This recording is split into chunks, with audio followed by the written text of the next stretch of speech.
internetdan ko'rib uy sharoitida o'zligi davolanayotganligida ko'plar ofisda o'tiradi, telefon o'ynab yoki bu suyaklar sirpanmaydi, ya'ni suyuqlik o'zidan o'zi sekin-sekin yo'qolib borishi mumkin.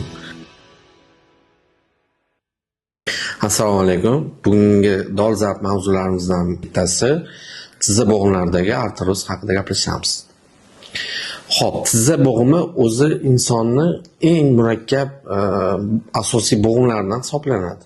Inson yurganda, o'tirganda, harakatda, zinalardan chiqqanda butun tana a'zosini og'irligini o'sha tizza bo'g'imi ko'taradi. Tizza bo'g'imini artrozini keltirib chiqaruvchi har xil omillar bor, o'sha haqida gaplashamiz. Birinchi navbatda bu harakatsizlik. Ya'ni inson hozirgi paytda ko'plar ofisda o'tiradi, telefon o'ynab yoki kompyuter to'g'risida ko'proq ish qiladi. Shunda bo'g'im harakatsiz holatda turadi. Bo'g'imni harakatlanishiga, ya'ni ikkita o'sha suyakni orasidagi suyuqlik asosiy rol o'ynaydi. Ya'ni sirpanish vazifasini bajaradi.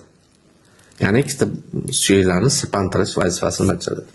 Endi harakat bo'lmagandan keyin, harakatsizlik bo'lgandan keyin bu suyaklar sirpanmaydi, ya'ni suyuqlik o'zidan o'zi sekin-sekin yo'qolib borishi mumkin. Shunda suyaklar bir-biriga yaqinlashish natijasida harakatda og'riq kuzatiladi. Bu birinchi sababi. Ikkinchi sababi ortiqcha vazn. Ya'ni hali aytdik, insonning butun tanasini og'irligini shu tizza bo'g'imi ko'tarib turadi. Shunda o'zingizlar ortiqcha vazn olish boshlasanglar, ya'ni har bir kilogramm ortiqcha olingan vaznga 3-4 kilogramm yuklama bo'lib tizzaga og'irligi tushadi. Shundan keyin bo'g'imlar bir-biriga yaqinlashib sirpanish natijasida bo'g'imlarning tog'ay qismi emirilishi kuzatiladi. Shunda og'riq kelib chiqadi. Uchinchi sababimiz bu sport shug'ullanayotganda noto'g'ri yuklama olish. Ya'ni qilinayotgan vazifalarni, qilinayotgan ish, sport yuklamalarini noto'g'ri qilish natijasida tizza bo'g'imiga og'irlik tushadi. Shuni hisobiga tizza bo'g'imida artroz kelib chiqadi yoki yon boylamlarning qisman uzilishi yoki cho'zilish holatlari kelib chiqadi. Xo'p, keyingi sababimiz ba'zi hollarda tizza bo'g'imidagi og'riqlar boshqa organizmdan kelib chiqayotgan muammolarni belgisi bo'lib qolishi mumkin.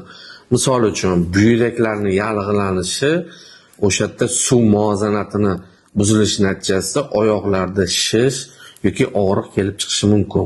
Xo'p, keyingi sababimiz bir xil hozirgi paytda juda ham dolzarb bo'lgan narsalardan bittasi insonlarning shu bo'g'imlardagi og'riqlarni kelib chiqishida internetdan ko'rib uy sharoitida o'zligi davolanayotganligi bo'lishi mumkin.